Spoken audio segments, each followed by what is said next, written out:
बाबा साहब का जीवन खासकर अध्ययनशील था। वे अपना एक भी क्षण इधर उधर नष्ट नहीं करते थे। अध्ययन का अभिप्राय भी विशेष था। वे किसी पुस्तक को सरासरी निगाह से ही देखकर उसके निष्कर्षों को जान लेते थे। कुछ को यत्र तत्र पढ़कर समझ लेते थे। कुछ विशिष्ट पुस्तकें ही होती थी जिनकी विषय गंभीरता को जानकर अध्ययन करते थे, यानी मनोयोग से पढ़ते थे। वे प्राय कहते भी थे, कुछ पुस्तकें देखी जाती है, कुछ पढ़ी जाती है, और कुछ पुस्तकें ऐसी होती है जिनका अध्ययन किया जाता है।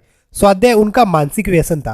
तभी तो वे कहते हैं, क्या एशिया में ऐसा कोई व्यक्ति है जो ज्ञान के एवरेस्ट पर चढ़ा हो? याद रखिए, यही है अम्बेडकर। एक बात और भी बाबा साहब की विशेषता थी, इतने अध्ययन में मग्न रहते हुए भी अतिथियों का सत्कार करते थे। अगर कोई मेहमान उनके घर में आते थे तो वे स्वयं उनका बहुत ख्याल रखते थे। नौकरों के द्वारा देखभाल करने के बाद भी वे स्वयं अतिथियों की सारी सुविधाओं की व्यवस्था करते थे। 22 दिसंबर 1944 की घटना है कि मद्रास और मुंबई से कुछ लोग आए। सर्दी काफी पड़ रही थी। अपने यहाँ की समान जलवायु के कारण वे गर्म कपड़े नहीं लाए थे। उनके पास गर्म कपड़ों की कमी थी। वे अपने अध्ययन कक्ष से बाहर आकर अतिथियों को देखने गए। देखा कि अतिथि लोग सर्दी से कांप रहे थे।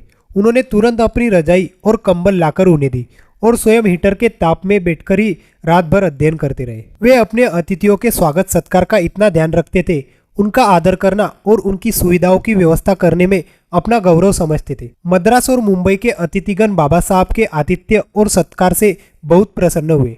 वीडियो कैसी लगी हमें कमेंट करके जरूर बताना और हमारे चैनल को लाइक और सब्सक्राइब जरूर करना। धन्यवाद।